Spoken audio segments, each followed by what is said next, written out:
Good evening friends. आज के update कुछ इस प्रकार से। आज हम सबसे पहले बात करेंगे पाकिस्तान की। पहलगाम आतंकवादी हमले के बाद से पाकिस्तान भारत की जवाबी कार्रवाई के डर से कांप रहा है। उसे आशंका है कि भारत कभी भी हमला कर सकता है। यही कारण है कि पाकिस्तान ने पाक अधिकृत कश्मीर पीओके के लोगों को अनाज का भंडार भरने का आदेश दिया है। उन लोगों को खास सतर्क रहने की सलाह दी गई है जो लाइन ऑफ कंट्रोल से सटे इलाकों में रहते हैं। पहलगाम हमले में 26 भारतीय नागरिकों की मौत हुई थी। इस हमले में पाकिस्तान समर्थित आतंकवादी शामिल थे, जिनमें से एक पाकिस्तानी सेना के एलीट कमांडो फोर्स एसएसजी का पूर्व कमांडो था। पाक अधिकृत कश्मीर के प्रधानमंत्री चौधरी अनवरुल हक ने शुक्रवार को स्थानीय विधानसभा में कहा कि नियंत्रण रेखा एलओसी के साथ 13 निर्वाचन क्षेत्रों में 2 महीने के लिए खाद्य आपूर्ति का स्टॉक करने के निर्देश जारी किए गए हैं। उन्होंने कहा कि क्षेत्रीय सरकार ने 13 निर्वाचन क्षेत्रों में खाद्य, दवाइयों और अन्य सभी बुनियादी आवश्यकताओं की आपूर्ति सुनिश्चित करने के लिए 1 अरब रुपये का आपातकालीन कोष भी बनाया है। उन्होंने कहा कि एलओसी के साथ क्षेत्रों में सड़कों को बनाए रखने के लिए सरकारी और निजी स्वामित्व वाली मशीनरी भी तैनात की जा रही है। भारतीय कश्मीर में हमले और निष्कासन और बंद सीमा क्रॉसिंग सहित उसके बाद के तनावों ने भारत और पाकिस्तान के बीच टकराव की आशंकाओं को बढ़ा दिया है। दोनों देशों ने एक दूसरे के देश के विमानों के लिए अपने हवाई क्षेत्र को भी बंद कर दिया है।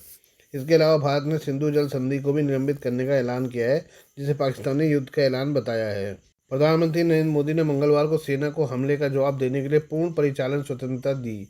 पाकिस्तान ने किसी भी तरह की संलिप्तता से इनकार किया है, कहा कि इसके पास विश्वसनीय सबूत हैं कि भारत आसन्न सैन्य हमले की योजना बना रहा है। उसने कसम खाई है कि किसी भी हमले का जवाब दिया जाएगा। सैन्य कार्रवाई बढ़ने की आशंका के चलते पाकिस्तानी कश्मीर में अधिकारियों ने गुरुवार को 10 दिनों के लिए 1,000 से अधिक मदरसों को बंद कर दिया।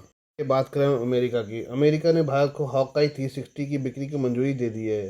इस डील में radio frequency sensor, analytics software, system integration support और ट्रेनिंग मॉड्यूल शामिल है। इसकी कुल कीमत 131 मिलियन अमेरिकी डॉलर है। इससे भारत को अपनी समुद्री निगरानी क्षमता बढ़ाने में मदद मिलेगी। खासकर इंडो पैसिफिक क्षेत्र में हॉकाई 360 से भारत को रियल टाइम समुद्री निगरानी करने में आसानी हो जाएगी। ये समुद्री सुरक्षा के लिहाज से भारत के लिए एक अहम डील है। इसकी अहमियत इसलिए भी बढ़ जाती है क्योंकि इंडो पैसिफिक में चीन ने अपना प्रभाव बढ़ाने की कोशिश कर रहा है, जो भारत के लिए चिंता का सबब रहा है। हॉकाई 360 छोटे छोटे सैटेलाइट्स का एक समूह है। ये सैटेलाइट पृथ्वी की निचली कक्षा में घूमते हैं और रेडियो फ्रिक्वेंसी को ट्रैक करते हुए उसकी जगह बनाते हैं। ये सैटेलाइट समूह जहाज़ों, विमानों, वाहनों और तटीय प्रणालियों कोस्टल सिस्टम से आने वाले संचार संकेतों को ट्रैक करते हैं। हॉकाई 360 सैटेलाइट उस जहाज़ के रेडियो फ्रिक्वेंसी एमिशन को भी पकड़ता है जिसने अपने ट्रांसपोंडर को बंद कर रखा है। भारत को हॉकाई 360 सिस्टम भारत को बड़े समुद्री क्षेत्रों, खासतौर से इंडो पैसिफिक क्षेत्र में रियल टाइम निगरानी करने में मदद करेगा। इससे समुद्री अभियानों में जागरूकता और किसी घटना पर प्रतिक्रिया देना आसान होगा। इस सिस्टम की सबसे खास बात यह है कि उन जहाज़ों का भी पता लगा सकता है जो एआईएस को बंद कर देते हैं ताकि उन्हें ट्रैक न किया जा सके। इस सिस्टम में इनमें से इंडियन नेवी अवैध मछली पकड़ने और तस्करी जैसी गतिविधियों की पहचान कर सकेगी।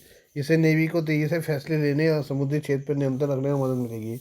इंडियन नेवी को हॉकाई 360 की मदद से अपने एक्सक्लूसिव इकोनॉमिक जोन में बेहतर जानकारी मिल सकेगी। यह सिस्टम भारत को आपदा राहत और बचाव कार्यों में भी मदद करेगा। इससे संकट क्षेत्रों का पता लगेगा और रेस्क्यू टीम तेजी से पहुंच सकेगी। हॉकाई 360 एक बड़े आईएसआर सिस्टम में आरएफ लेयर के रूप में काम करता है। इस सिस्टम में इलेक्ट्रो ऑप्टिकल, इंफ्रारेड और सिंथेटिक अपर्चर रडार जैसी अतिरिक्त लेयर्स भी हैं। हर लेयर खतरों का पता लगाने, उसकी पुष्टि करने और क्लासिफाइड करने में मदद करती है। हॉकाई 360 की क्षमताओं को मल्टी लेयर सर्विलांस से बढ़ाया जा सकता है। ईओ इमेजिंग आरएफ आधारित जहाज़ों की लोकेशन बताता है। ईओ सैटेलाइट दिन में हाई रेजोल्यूशन तस्वीरें लेता है। एनालिटिक्स इस तस्वीरों का इस्तेमाल आरएफ डिटेक्शन को देखने के लिए करते हैं। ईओ लेयर सबसे अच्छा काम दिन के उजाले में करती है। आईआर सेंसर जहाज़ों से निकलने वाली गर्मी का पता लगाते हैं। इंफ्रारेड सेंसर इंजन और एग्जॉस्ट से निकलने वाली गर्मी को पहचानते हैं। इससे रात में छिपकर जाते जहाज़ों को ट्रैक करने में मदद मिलती है। आईआर लेयर कम रोशनी में भी काम करती है। सार इमेजिंग बादलों और अंधेरे में भी देख सकता है। सार सैटेलाइट हर मौसम में रडार आधारित तस्वीरें लेता है। यह लेयर जहाज के आकार, गति और लोकेशन की पुष्टि करती है। सार रात में या तूफान के दौरान भी महत्वपूर्ण जानकारी देता है। सिस्टम तेज और सटीक है जो हर मौसम और हर समय काम करता है। एनालिटिक्स आरएफ इंटेलिजेंस का इस्तेमाल करके पूरी स्थिति का जायजा लिया जा सकता है। आइए हम बात करें भारत की शक्ति की। भारत की शक्ति से पाकिस्तान परेशान हो गया है। भारत सरकार के देश छोड़ने के आदेश के बाद कई पाकिस्तानी वाघा बॉर्डर पर फंस गए हैं। अब पाकिस्तान की सरकार ने ऐलान किया कि वह वाघा बॉर्डर पर फंसे पाकिस्तानी नागरिकों को वापस लेगा। पहलगाम आतंकी हमले के बाद भारत ने सख्त रुख अपनाते हुए भारत में रह रहे पाकिस्तानी नागरिकों को वीज़ा रद्द करने का ऐलान कर दिया। अब पाकिस्तानी नागरिकों को एक तय समय सीमा के भीतर देश छोड़ने का निर्देश दे दिया गया।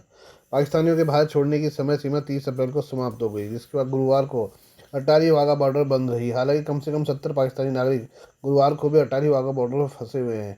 मीडिया से बात करते हुए पाकिस्तान के विदेश मंत्रालय के प्रवक्ता ने सीमा पर फंसे पाकिस्तानी नागरिकों को लेकर कहा कि हमें उन मीडिया रिपोर्ट्स की जानकारी है जिनमें कुछ पाकिस्तानी नागरिकों को अटारी सीमा पर फंसे होने की जानकारी मिली है।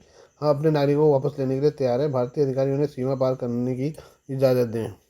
पाकिस्तान ने पाकिस्तानी नागरिकों के वीज़ा रद्द करने के भारत सरकार के फैसले की आलोचना की और कहा कि इससे गंभीर मानवीय संकट पैदा हो गया है, कि इससे भारत में इलाज करा रहे परिवार प्रभावित हुए हैं। उल्लेखनीय है कि भारत ने पाकिस्तानी नागरिकों को 26 अप्रैल के बाद भारत छोड़ने का आदेश दिया था। इनमें सार्क वीज़ा धारक शामिल हैं। वहीं मेडिकल वीज़ा धारक पाकिस्तानी नागरिकों को 29 अप्रैल तक भारत छोड़ने की सलाह दी गई थी।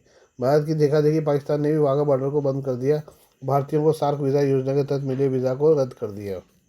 आइए हम बात करें इसराइल की। इसराइल के यरूशलेम के भारी जंगली इलाकों में भीषण आग लगी हुई है। आग इस कदर फैल गई है कि सरकार को राष्ट्रीय आपातकाल घोषित करना पड़ा है। आग के चलते यरूशलेम के आसमान में धुएं का काला गुबार दिखाई दे रहा है। जंगलों की इस आग को इसराइल के इतिहास की सबसे भीषण आग बताया जा रहा है। गर्म मौसम में तेज़ हवाओं के चलते ये आग भड़क गई है और तेज़ी से फैल रही है। इजरायली पीएम बेंजामिन नेतन्याहू ने चेतावनी जारी की है कि आग तेज़ी से यरूशलेम की तरफ बढ़ रही है। उन्होंने कहा कि अभी उनकी प्राथमिकता यरूशलेम को बचाना है। मौके पर भारी संख्या में अग्निशमन दल के लोग मौजूद हैं और आग को काबू करने की कोशिश कर रहे हैं। हालांकि तेज हवाओं के चलते कोशिश सफल नहीं हो पा रही है। आग को देखते हुए लोग सुरक्षित जगहों पर चले गए हैं। अगर ये आग यरूशलेम पहुंचती तो इससे भयंकर नुकसान हो सकता है। लोगों को सुरक्षित निकालने के लिए सेना को तैयार किया गया है। इसराइल के आपातकालीन चिकित्सा सेवा के अधिकारियों का कहना है कि अभी तक 23 लोग घायल हुए हैं, जिनमें से 13 लोग जलने और धुएं के कारण अस्पताल में भर्ती हुए हैं। इस आग को इसराइल के इतिहास की सबसे बड़ी जंगलों की आग माना जा रहा है। आग के चलते तेल अवीव व यरूशलेम को जोड़ने वाले राष्ट्रीय राजमार्ग को बंद कर दिया गया है। कई लोग अपने घरों और वाहनों को छोड़कर सुरक्षित स्थानों पर भाग गए हैं। इसराइल के राष्ट्रीय सुरक्षा मंत्री इटमार बेन गवीर का कहना है कि आगजनी के चलते ये आग लगी हो सकती है। पुलिस ने पूर्वी यरूशलेम में एक व्यक्ति को गिरफ्तार भी किया है। आरोप है कि इस व्यक्ति ने एक खेत में आग लगाने की कोशिश की थी। आग को देखते हुए प्रभावित क्षेत्रों में लोगों के राष्ट्रीय उद्यान और जंगलों तक पहुंचने को प्रतिबंधित कर दिया गया है। रेल मार्ग भी बंद कर दिए गए हैं। इसराइल की सरकार ने अंतर्राष्ट्रीय मदद की अपील की है, जिसके बाद इटली, क्रोएशिया और उत्तरी मैसेडोनिया से मदद आई है। इसराइल में लगी इस आग की तुलना साल 2010 में माउंट कार्मेल में लगी विनाशकारी आग से की जा रही है। इस आग से 44 लोगों की जान चली गई थी और 12,000 एकड़ से ज़्यादा ज़मीन जलकर तबाह हो गई थी। आइए एक बार फिर से पाकिस्तान की ओर चलें। पहलगाम हमले के बाद भारत की जवाबी कार्रवाई की आशंका के बीच पाकिस्तान के सेना प्रमुख जनरल आसिम मुनीर बृहस्पतिवार को सामने आए। इस दौरान जनरल मुनीर ने चेतावनी देते हुए कहा, भारत के किसी भी दुस्साहस का त्वरित, दृढ़ और कड़ा जवाब दिया जाएगा। लेकिन जनरल मुनीर की चेतावनी गीदड़ भभकी से ज़्यादा कुछ नहीं है, क्योंकि पाकिस्तानी आर्मी चीफ एक तरफ भारत को धमकी दे रहे हैं, वहीं दूसरी तरफ वाशिंगटन में पाकिस्तानी राजदूत ट्रंप के सामने तनाव कम करने के लिए गिड़गिड़ा रहे थे।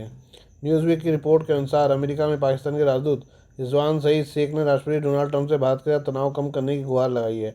पाकिस्तानी राजदूत ने कहा है कि एक राष्ट्रपति के लिए जिसका प्रशासन दुनिया में शांति के लिए स्पष्ट उद्देश्य के रूप में खड़ा है, उसके लिए कश्मीर से अधिक उच्च या ज्वलंत मुद्दा नहीं हो सकता।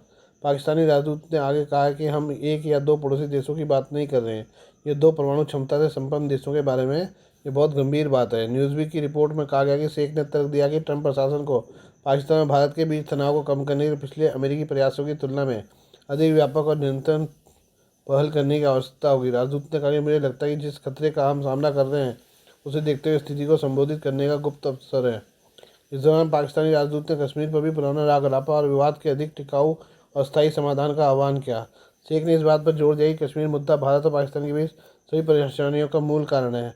उन्होंने अपील की कि अमेरिका और अन्य देश इस स्थिति में भूमिका निभाएं और संघर्ष को समाप्त करने की दिशा में काम करें। Please do like, share and subscribe this channel of my news, views and analysis by Prakash.